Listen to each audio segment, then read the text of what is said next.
So I haven't really talked about my experience with postnatal depression much. One, because I wasn't sure if anyone would be interested, and two, because it's one of those things that I found really hard to talk about while I was in the midst of it. I thought I would share like my story, because a lot of the symptoms that you read about online and you hear about other people talk about weren't ones that I experienced. So you hear a lot about people are really sad all the time, they want to cry, they get angry, that sort of thing. Mine wasn't like that. I felt completely numb. Like, I didn't feel anything. When I was in hospital straight after I gave birth, I wasn't really feeling anything, and I just put that down to probably being in shock because of how awful the labour was. And then as sort of time progressed, I realised that I still wasn't feeling anything at all. So obviously I was taking care of baby Belle, was making sure that she had everything she needed, but it was coming up to Christmas, and when I was pregnant, despite being really, really ill when I was pregnant, I was really excited about all the stuff that we could do for her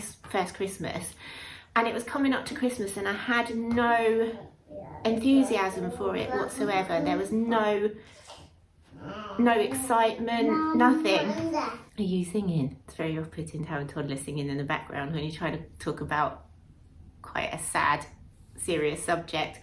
But there was no enthusiasm, no excitement for anything. I didn't feel anything. There was no sadness, there was no happiness, there was no anger. And obviously I experienced the baby blues. Like on the 4th day after baby was born, I experienced that. I was really, really like crying. I was really sad. Felt like I couldn't do it.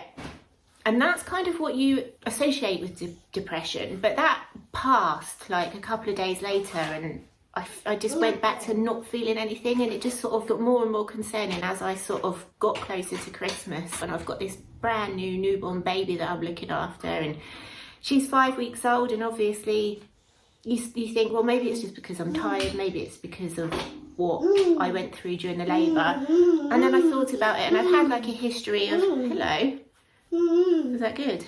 I've had a history of depression since I was sort of like 17, and I remember having, I remember having sort of like episodes like that before. So that's what made me realise that I was suffering with postnatal depression, and also the anxiety as well. Obviously you want to keep your baby close to you, but I was never comfortable with leaving baby Belle with anybody. So she's over 2 now, and in that time she's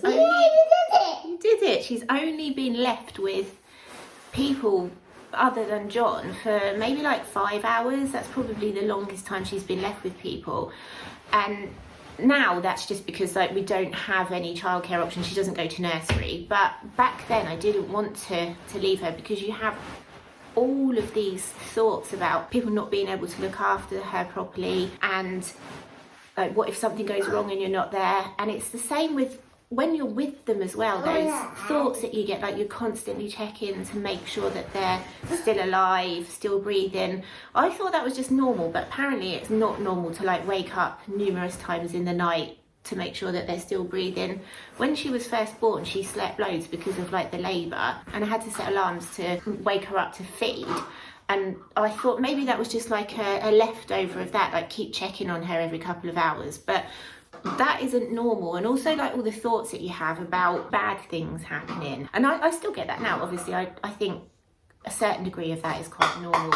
You do worry about bad things happening, intrusive thoughts and stuff, but the amount that I was getting them back then, that wasn't normal. And I wasn't feeling that sadness. I didn't feel like I was constantly wanting to cry. I don't know whether I was struggling to sleep or not, because obviously I had a newborn and she was up every couple of hours, and I was pumping exclusively and feeding her, so I was literally getting like an hour's sleep at a time. So I don't know if I had that classic symptom, but I just wanted to share what I felt and what I experienced, because it's not talked about enough. Depression is feeling low, feeling sad, but nobody ever tells you that it's also feeling nothing. And so I took myself off to the doctors and explained what I was feeling, and she was like, yep, sounds like you've got postnatal depression. It's kind of to be expected based on what you went through the labour and your history, so we can give you some medication. Obviously I was breastfeeding, peekaboo. Obviously Baby Bell was fed breast milk, so I couldn't go on fluoxetine, which is what I'd been on before, so they prescribed me sertraline.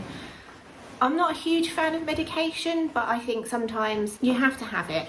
Obviously depression is like a problem with chemicals in your brain and stuff, and it balances them out. Are you having mummy's drink?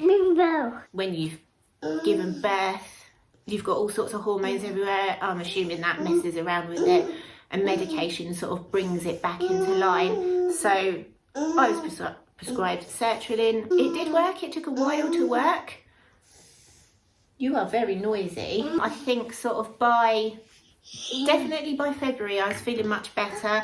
I started the YouTube channel in the February and the Instagram, and there was no way I would have been able to do that in those first sort of like 2 months after she was born, because there was no interest in anything. But I do remember saying to John at the end of that February, that's like the best month that I'd had in ages, because I felt so much better. But another thing I did as well, and I think this is like the hardest thing to do when you're feeling depressed, is try to take care of myself better. I made sure that even though it was like December and January, I got out, tried to go for some walks, fresh air, exercise, limited sun, and tried to sort my diet out a bit as well, because again, obviously when you're depressed, you've got a car, beep beep, beep beep. Obviously when you're depressed, it's really difficult to find the energy and the enthusiasm to cook yourself healthy meals. So they say that exercise and proper nutrition is like key, and it does make a huge difference, but it's not as simple as just doing that. It's not as simple as just going out for a walk and just making yourself decent food. So I think my point with this rambling here, because I'm being massively distracted by that, I think my point with this rambling is that if you are experiencing this, first of all, like, don't be too hard on yourself if you can't do those things to look after yourself, because it's really, really, really hard.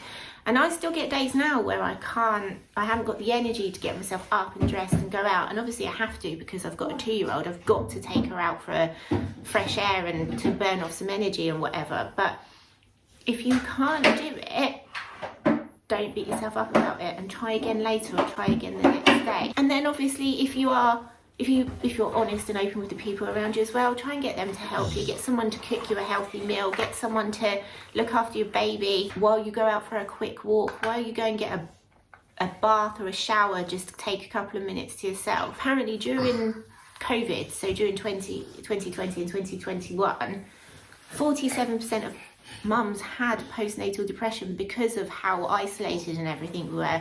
Obviously we can get out a bit more now, but if this is something that you are struggling with, please ask for help. Even if you feel like you're being a burden, or it's not actually depression, or you just feel that you're being silly, which are all valid feelings when you've got depression, because it just messes with your brain so much. Go and speak to your doctor and get help, because even if it's not, you'll have that peace of mind. And obviously I'm always here if you do ever need to talk about it, to rant about it, to just ask anything. Ask me over on Instagram. I'll always respond to my DMs. Now, as usual, I hope you found this video useful.